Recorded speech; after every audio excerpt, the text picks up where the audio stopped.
we divide 813 by 2 in a long division method.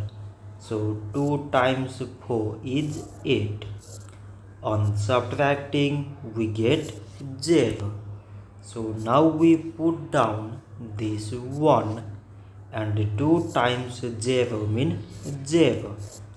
On subtracting we get 1.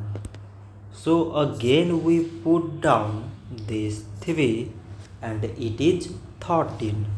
So 2 times 6 is 12. On subtracting we get 1. So now this 1 is less than 2 and there is no other number to put it down. So we take here decimal so that we put 0. So now it is 10 and 2 times 5 is 10. On subtracting we get 0.